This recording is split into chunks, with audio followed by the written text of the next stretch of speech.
মাঝের মধ্যে ভাবি যে না, ভুলভাল কিছু শেয়ার করব না, কিন্তু আবার মাঝে মধ্যে ইচ্ছা হয় যে না, লোক যা বলছে সেটা কেন শেয়ার করব না, 100 বার শেয়ার করতে পারি।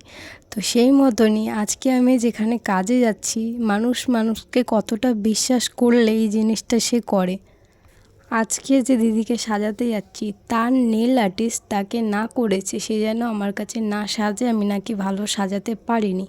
তো দিদি আমাকে বিশ্বাস করে তাও ক্যান্সেল করেনি বুকিংসটা। কারণটা হচ্ছে সে আমার প্রোফাইলে সব রিভিউগুলো দেখে এবং আমার কাছ থেকেই সে আমাকে ক্যান্সেল করেনি।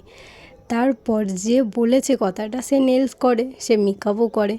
আমার কাজ তার কেন খারাপ লাগে না লাগে আমি জানি না, সবার কাজ সবার ভালো নাও লাগতে পারে, কিন্তু তার কোনো রাইট নেই সে আমার কাজকে খারাপ বলবে। আমার এটা ভেবে ভালো লাগলো যে তুমি আমার কাজটাকে নষ্ট করতে যাচ্ছ, আর মানুষ আমাকে কতটা বিশ্বাস করে যে তোমাদের মতন ফালতু লোকজনের কথা না বিশ্বাস করে মানুষ আমার কাছে কাজ করে এত ভালো ভালো রিভিউ দিচ্ছে। ইনফ্যাক্ট তোমার বিষয়, তোমার নাম বলছে, তোমার অ্যাড্রেস বলছে, সবই বলে দিচ্ছে।